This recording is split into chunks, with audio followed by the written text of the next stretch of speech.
Nike shorts and a blue t-shirt can't win anyone over."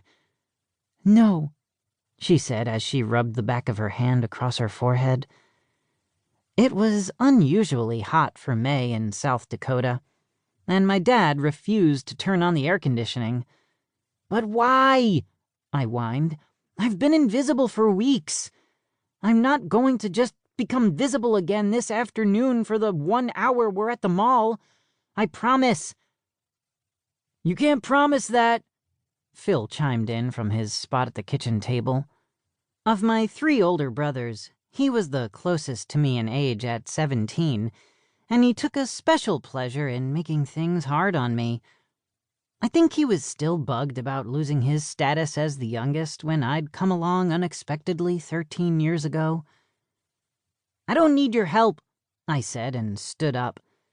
If kneeling on linoleum wasn't helping my cause, I might as well stand.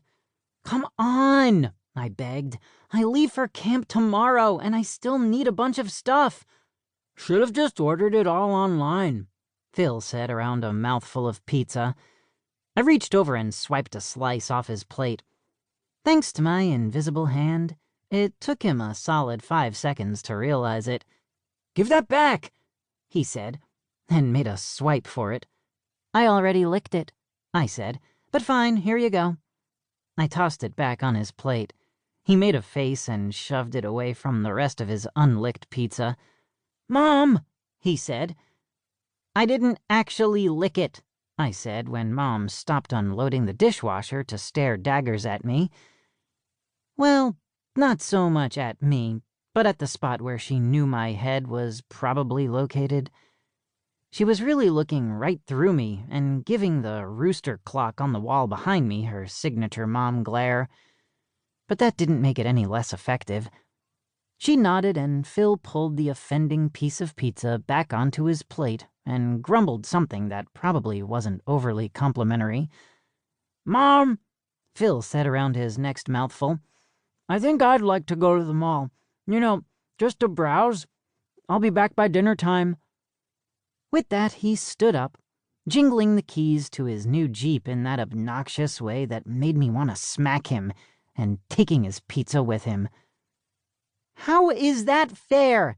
I said, anger bubbling inside me as I watched Phil saunter across the driveway toward his car. "No one said that you couldn't go," my mom said calmly. "But you have to go with clothes on. I don't feel like I should have to explain this to you again." "You don't," I said. I folded my invisible arms across my chest and stood at the window, debating with myself. I glanced over at the tree where I used to set up the Mountain Dew cans for the squirrels. They'd really loved the stuff, but Dad had made me stop.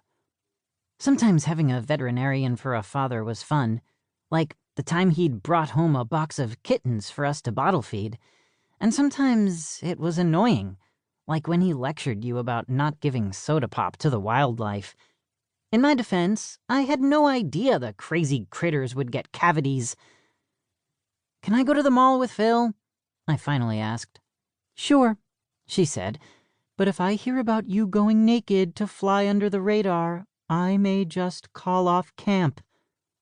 "Whoa," I said, turning from the window. "You don't mean that. I have to go back to camp. The guys are counting on me to be there."